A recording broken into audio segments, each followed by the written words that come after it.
real estate agents. Welcome to the Weekly Closer. I'm your host, Jeff Underwood, along with my co-host, Joey Sampaga. And he is, the man with the plan. How are you doing today, Joey? That's me. I'm doing something different. I'm drinking tea today. Yeah, you've been under the weather, right? Just a little. You feeling a little bit better? I'm feeling good. All right. Well, we'll just make sure that you don't touch get some anyone. rest over there. Yeah, don't touch anything. Yeah, don't breathe on anybody. We'll definitely keep you behind the curtain today. Yes, How about please. that? Well, we've got a fantastic guest with us today, and that's Keith Mishkin with Cambridge Properties. Keith. How are you doing, Keith? I'm fantastic. Thanks so much for coming into the studio. You're going to share with us, I know, a little bit different than what we've had on the show in previous episodes, so I'm really excited about that. But let's first start with you introducing. We've got a lot of agents that watch and listen. Why don't you talk about or share with us how long you've been in the business and how you got into the business? How about that first? Sure. So I started in 1990, and I worked with a new home real estate developer called Val Group up in Pinnacle Peak, and built a couple of hundred homes up in that neck of the woods, and owned a bunch of land all around. So I learned a lot about the development business. And then as the market had turned at that time, this was in the early 90s, the RTC debacle, very similar to the Great Recession that we just went through. And as we've kind of navigated through, I started doing some resale on the side. And my first year was 1992. Actually, our broker had gotten sick in the new home communities. And so I was licensed right out of college. And just I said, I'll take on that responsibility, and went to school to become the broker. And then I realized, oh my gosh, this is a big responsibility. Sure. First year of renewal, we did 100 hours. And then the next time I renewed, I did another 100 hours. And just continued to invest in myself, learned it. And then 92, I started in resale on the side while I was working in development. Sold 32 homes part-time my first year, 42 my second year. And then the developer who I became partners with then kicked me out of the nest and said, you need to go into this full-time. And I started Cambridge Properties in 1994. Wow, it's been a while then. Yes. Doesn't feel like it. No? Time goes by fast, doesn't it? It does. Stay it really busy, does. and you've got interesting projects going on. Time definitely goes. Goes. So why don't we talk a little bit? And one of the things I'm really fascinated about hearing from you is kind of how you got into, we were talking before, urban sales. Because I think that there's an interesting, how do I want to say this?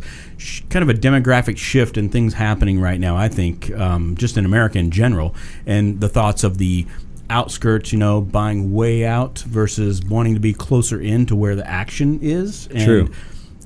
I really think we're seeing that shift taking place. So tell us a little bit about that. How'd you get into it, and tell us more about urban sales, I guess. So starting with how I got into this, it was around 94 that I got a call from it was a relative who lived in a building called Crystal Point at 10th Street in Osborne, which has the single most beautiful views I've ever seen. And I've been over at the home a bunch of times, but I never looked at it from the real estate perspective. And they said, hey, it's time for us to list our home. So I walk in there and look at it from a real estate perspective. There were 8 on the market. Mine made 9. The average days on market was over 500 days. Oh, wow. Okay. And I walked in, and it's overlooking Phoenix Country Club. You could reach out and touch downtown and the city lights. Spectacular, spectacular views.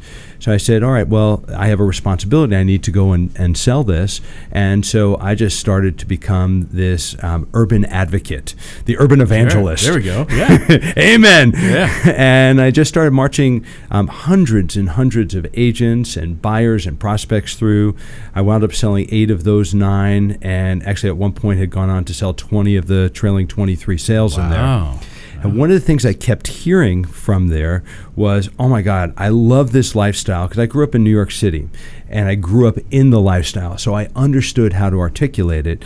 And I also understood that it was a lifestyle decision. Yeah. It wasn't about the space. The space is important, but at first they have to buy into the idea of the lifestyle, right, maintenance free, and the experience of the security of having the doorman building, the lock it, leave it, really and a really fun lifestyle. I started realizing a lot of the people that live in urban are really fun people, very, very active. I bet. And it's not just about, hey, I'm spending all this time in my yard. It's that I want to be out and about and in the city. Yeah.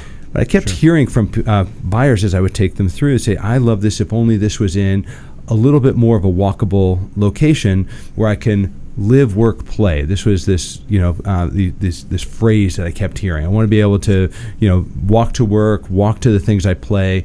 And that was an urban experience in a somewhat suburban setting. Mm-hmm. So even though it's in the middle of the city, there wasn't any of the, restaurants or anything to be able to go walk to. Okay. So what did I do? I kept a list of people that were represented by other agents and people that were unrepresented. I said, hey, something's going to come up, and I'll call you when it occurs. So November of 97, I see an article by Catherine Rieger, who's still writing for the Republic today, and is just contributed so much to our community. And she talked about the expansion of the Ritz-Carlton Hotel at 24th Street in Camelback, right down the block from here. And they were going to do 17 condos on top of a Ritz-Carlton expansion. Okay. So I take out my list and I immediately go and I start calling. And I said, hey, this community's, our Crystal Point was selling for, at the time, about $150 a square foot. I said, Ritz-Carlton's got to be, I did some research around other cities. I said, it's going to be at least $300 a square foot, double the price, and it's going to be above a Ritz. Are you interested? Are you interested? And I had 34 people for the 17 residences, and I cold called the developer. I said, you don't know me. My name is Keith Mishkin. At the time, I've sold 12 of the trailing 15 over at Crystal Point at 10th Street in Osborne. I explained the whole situation. They said they loved it, if only it was in a different location. I said, this is what's happening. It's going to be above a Ritz. You're going to have much higher HOA fees, and it's going to be at least double the price. Are you interested? I have 34 people for the 17 residences. I think I have you sold out. Wow. And that's my voicemail. And so that's a good one, right? Yeah. So the developer, who's now become a dear friend, calls me up and he said, wow, I haven't even started selling. I just announced what we're doing, but come on over and bring your list. And he knew some of the people that were on the list, and again, didn't know me at all. And he said, well, he had a family member. There was a dear family member, one of the top agents, said, we're going to give I've already promised her the listing. I said, well, how many has she sold? He said, I haven't even started yet. And so my comment was, I said, well, I'll tell you what, that's fine. Give her the listing and I'll just take all the co-brokes. I said, or give me the listing, and then that was it. And he thought about it and did. And then the Ritz-Carlton Host Corporation bought him out of the hotel, didn't buy the expansion piece. And I said, there's enough demand here to do a whole hotel. To do a whole condominium. Got it. Yeah. And so we then set up some focus groups. I got 200 different prospects in, and learned a lot about what was really needed, what the demand was.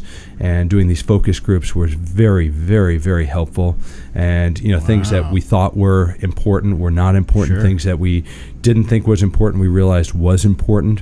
One of the examples was, of the 200 people, we asked them, how important is security to you? Well, all 200 people said, yes, this is important to us.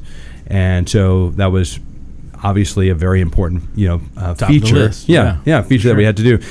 We thought that in $1 million condominiums, which the average price was $1.1 million, we had to provide a bidet. Why? Mm-hmm. Well, because that's what you always see in $1 million home. I said, I didn't think so, but we tested it, and only 3 of the 200 people said that was important to them. So obviously it became an option and that people could put in. And so we started to see real time what a lot of the buyers' wants were. And the philosophy on that building was, since we're not an urban city, we're the 5th largest city in the nation, the 15th largest city in 15th largest metropolitan area in the country. We're one of the 3 fastest growing every single year, but we don't have this type of urban product. Sure. And part of it is that they didn't allow the zoning and entitlements for it, and the only place you could do it is along Central, and Central was, at the time, was somewhat fragmented, so it's like, okay, I still can't walk to everything. They didn't have this synergy of just the confluence of everything just downtown. Right. An urban core is what I call it. And they've done a great job changing that. We'll talk about that now in just a minute. But so we then went out. We got all the information that we wanted, proved up the demand, and then took that to market. Wound up being the fastest selling luxury community. Wow. And what I wound up doing too is I realized that I needed to get educated, and I read it at the same time too. I read an article that talked about how the empty nesters are selling their homes, and they're moving to this urban lifestyle all across the country. And and what they're willing to do is trade the whole dollar price of their single family residence for the whole dollar price of a smaller condominium, higher price per square foot, and they still want to be within a 10-mile radius.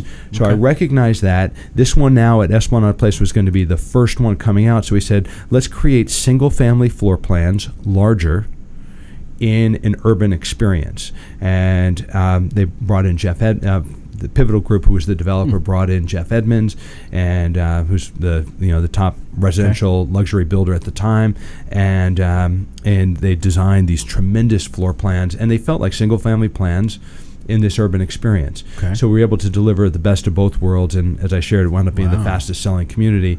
And so I saw all of this wonderful demand that was there that we never serviced, because this is one of the first times they're really seeing this type of density outside of Central Avenue.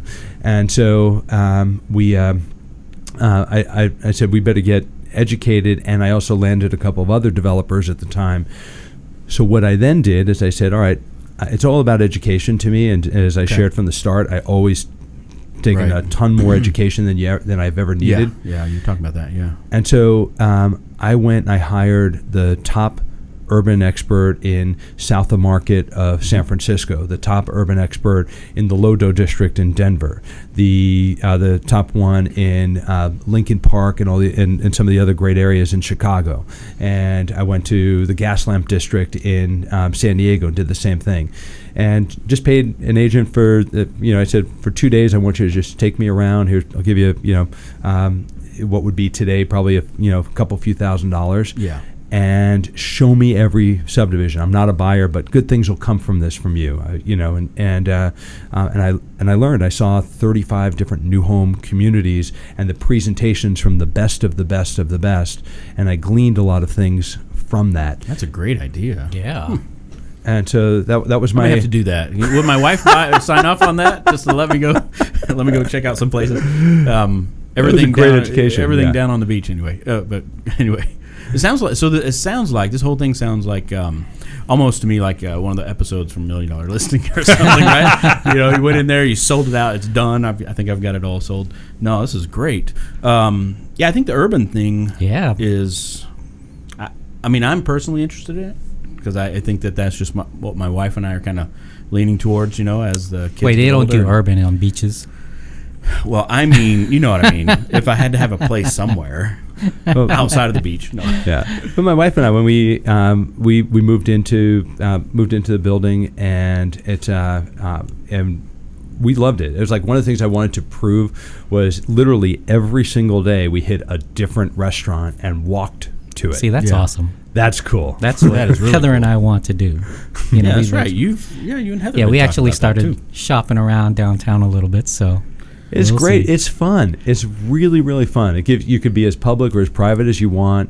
It's a maintenance-free lifestyle. You can lock and leave it. You don't have to think about it. You have the peace of mind for security as well. Yeah. And so there's a lot of things that it checks a lot of boxes for a lot of people. Have you seen many people buying them as primary versus second home or investment, or what are you seeing there? It depends on the area and the community. So I would say, when it first came out, we saw a lot of investors that did come in. And then when I say a lot of investors, that was probably 20% of that market until we had the crazy peak, and then a lot more investors jumped in.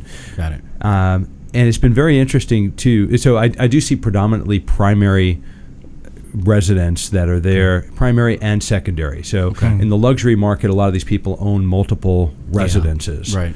And so in the downturn, actually what's always occurred, the downturn, where condominiums went down in value was in the same thing in direct proportion to what people can sell their homes for. So when the home values went down and they're selling their homes to move into a condominium, they're only willing to trade the same whole dollar price. Got it. Makes sense. Okay. All right. So do you find people renting first to say, how do I like urban? Let me see how it works out. They rent and then buy? Well, that's one of the reasons why the luxury apartments have done so well and why we've seen so many of them. And they're full. There are a lot of people that are trying that on. So the luxury buyer generally they just come in and they buy. And they say that's how they're going to try it on. And do that. Makes sense. So what do you see going forward now for Phoenix Metro with regards to urban, new homes, luxury? Do you think that that's just going to be a trend that we're going to build up? Yeah. So again, we talked about earlier on that 5th largest city in the nation, 15th largest metropolitan area, but we're not in the top 50 for urban product. And a lot of that is because our urban planners were not allowing for that. So now what's happened is we've developed 5 little urban cores. So you have downtown Phoenix carrying through to Midtown, the Biltmore corridor, you have downtown Tempe, downtown Scottsdale, and now you have another little urban core kind of developing around Kierland. And so, again, live, work, play, where you can do all 3 of those things. We're going to see that also grow to the Scottsdale and Road and the 101. There's a lot of opportunity in there as well for some height. So eventually we'll see some things over there. And so I think that I think we're really underserved in that marketplace. And there's a number of pockets that will do really well. We've now done 35 communities, actually approaching 40 communities, and it's and I've seen just tremendous demand. All of our communities are doing very nicely. Got it. Any plans for high-rise tiny homes? No. Jeff wants one of those. Do you want a tiny home? I'll help you develop that one. Well, we'll talk about maybe not totally tiny, right? But smaller. I don't know. Seems to be a trend right now too for a lot of people. It is, and so the interesting thing is that, and one of the things I hear from people too is that coming out of the Great Recession is people have decided to go smaller. Although now I'm seeing people go larger again. So, but it's people realize you don't need that much. And we go from a large home here, and then I go out to Coronado in the summer, and we're in a 1,200 square foot condominium, 2-bedroom, 2-bath with my the 4 of us, and we're like, this is pretty comfortable. Beach is right there. We're good to go. It's actually it's amazing. And you realize you really don't need that much. But so I see a lot more of that, and I see a lot of people willing to go to much smaller residences. But some of these people in the real high end and the luxury, they may be moving from an 8, 10, 12,000 square foot home. So they're going to a 3,000 square foot condo, and that's it is downsizing. It's downsizing, which seems like it's tremendously large, but it's really hard for a lot of them. Wow. Totally. Before we move to the next segment, are there any other points on the luxury or the urban that you definitely want to get out there? No, I just think it's something we're going to continue to see. It's a trend that will not dominate our market, but it will be definitely a part of our market. And the fun thing for me that we all work every day, for a living, and that's what we need to do. But I really feel like I'm making a difference in our community. It's more environmentally responsible. It's it is. I think the experience of the sense of community and the sense of place, and being able to drive by and I look at a building. I know so many of the people that live in that building, and it's or having even lived in that experience, and just the type of community that it is, and the camaraderie throughout is really nice. Right. So people are friendlier. They're very friendly. That's they're good. And amazingly, they're very, very active people. Okay. So some of the people are private and they want to just come and go, but there are a lot of movers and shakers, that are there, or just social. Like, hey, been there, done that, sold the company, and I'm here for fun. Yeah, there we go. That's great. We're going to have to, this has been great information. We're going to have to give a special shout out to Elisa Axelrod at Security for having you come in, because she's amazing. She is. She's all out there just fabulous. mover and shaker too. She's just making things happen. No, this is great. All right, are you ready to get in the ring with the Maniacs? I am ready to get in the ring. All right, here we go. What's the best advice that anyone's ever given you? So invest. That's I would say that I make my living selling real estate. I grow wealth owning real estate, and came to the realization: how do we ultimately retire as agents? So every single year of my career, I've purchased a property. I save up, put down 20+%, and just and started with $100,000 home, and now all of a sudden, if I started in 1990 and here it is, approaching 2018, it's quite a bit of homes. Yeah, it's quite a bit, and it's I could teach anybody how to get rich slow. So real estate is not for day traders.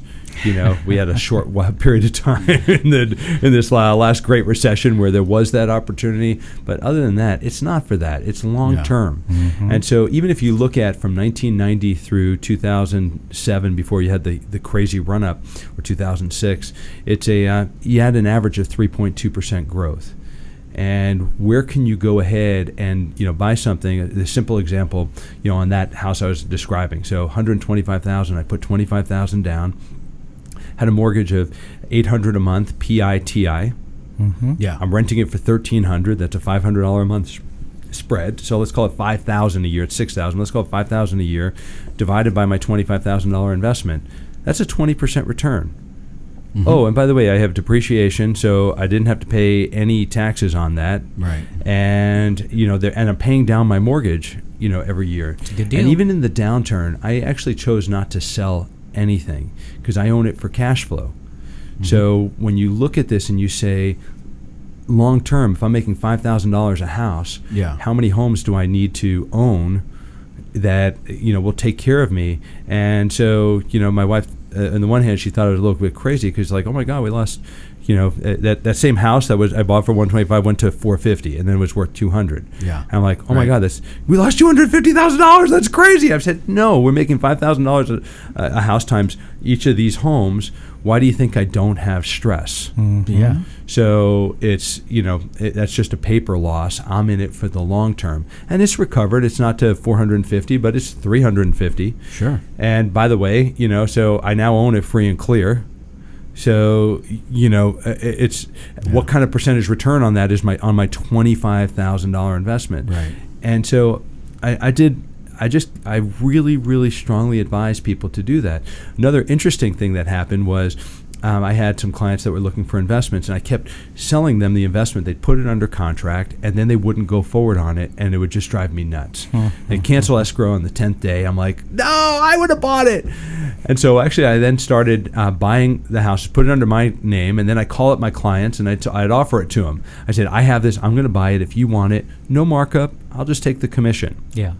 And so every year I sell about 4, 5, 6 houses that way, and the other ones that they don't want I buy. There you and go. It's and it's worked out great. very, very nicely. Absolutely.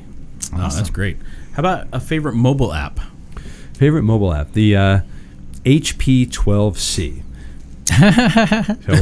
So what is that? Like that's a calculator. That's We know those numbers. That's the old school real estate developer mortgage calculator, and so.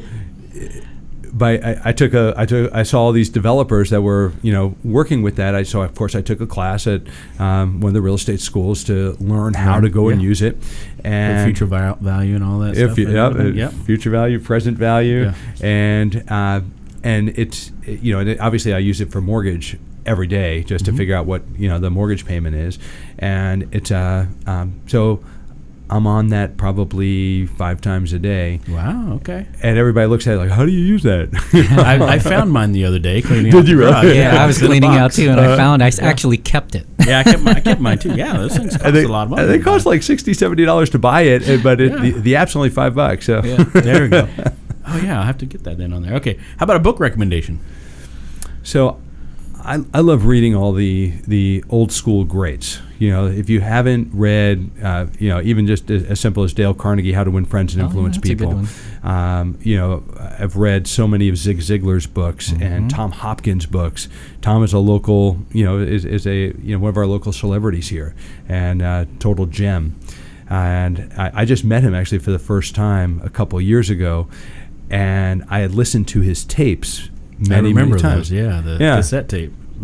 Exactly. And so I used to take them in my car as I'm driving around, and so I see him, and I went up and I introduced myself, and I said, I'm not judged by the number of times I fail, but by the number of times I succeed. And the number of times I succeed is in direct proportion to the number of times I can fail and keep trying.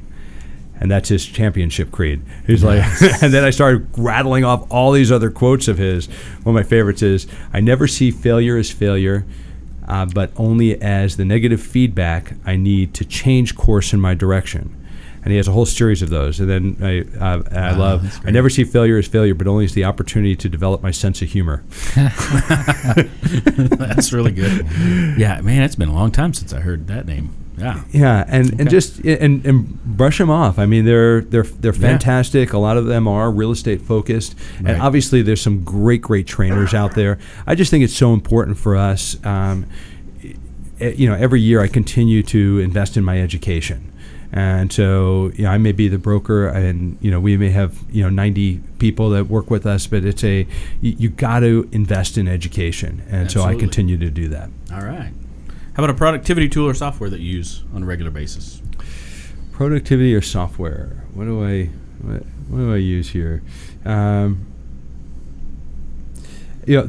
number one is my database, and so I would say that, and you can use any database that you want. I just think that it's really important to utilize Actually use it. Yeah, and just have a system, and literally just have a system. So I use that to, I take notes from when I meet people, and it helps refresh me. Like if I'm going back into that meeting, and just to be able to say, "Oh, Joey, how is Heather?" And so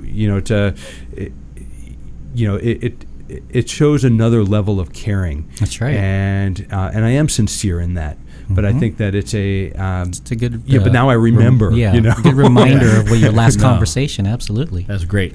One final question. Are you ready? I'm ready. I have you draw from the mask. Draw from the mask. This is beautiful. What is Aren't you supposed to put the mask on? We can do that after. I've got 4 more masks down there if you want to put one on. All right. What was the most adventurous thing I've ever done? Uh-oh. What you can and can't say on radio and podcast. Nobody will hear this part.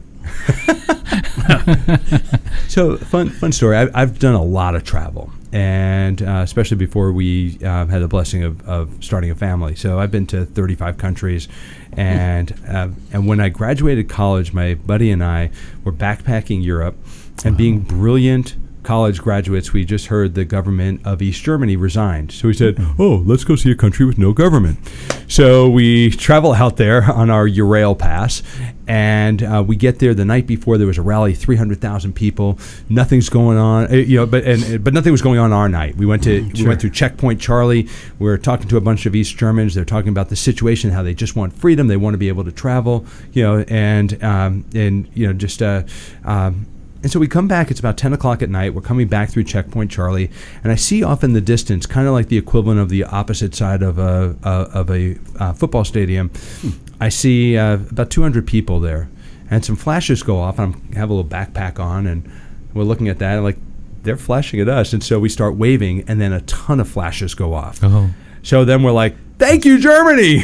And then we hear, American. Yeah. We get there to the other side, and that moment, they just announced that they were opening up the borders between Germany and East Germany and West Germany. They thought we were the first East Germans to come through. So the night continues. We wind up on the wall, about 10 people in, from all these pictures that you see of people standing on the wall from that famous momentous moment. We're on there. We're in the front page of USA Today. We're in the article, and as the first Germans that crossed over. It wasn't of that, but we were just a part of that moment in history. And then that moment at midnight when the crowd swelled to about a few thousand people. tears streaming down everybody's eyes. You know, that was just an incredible moment in time. What year was that? 89? Yeah, that was that would have been 89. Yeah. I felt like Forrest Gump. You know, Wow. one of those moments. Can you hear him yelling like, "Hey, where are you guys from?" New York City. Yeah. That's great. Oh gosh, that's crazy. Yeah, wow, that's one of the Yes. best. That's the year I graduated. Yeah. That's why I remember Wow. that. So Yeah, you can't forget that one. No, That's thank God, amazing. we'll never forget that. Well, thank you so much for coming in. The information you shared is amazing. it's good stuff. Agents that are listening or watching, if they want to reach out to you directly, how can they do that? My office is 602-788-1700. That's 602-788-1700. That's my direct line, and email is Keith, Keith, at CambridgeProperties.com. All right. Well, thank you, Keith, for sharing. Thanks, Jeff. It's been amazing. And until next time, this is Jeff Underwood along with Joey Sampaga. We Are the Real Estate Marketing Maniacs. Hope you all have a fantastic day. Adios. Take care. All right, great.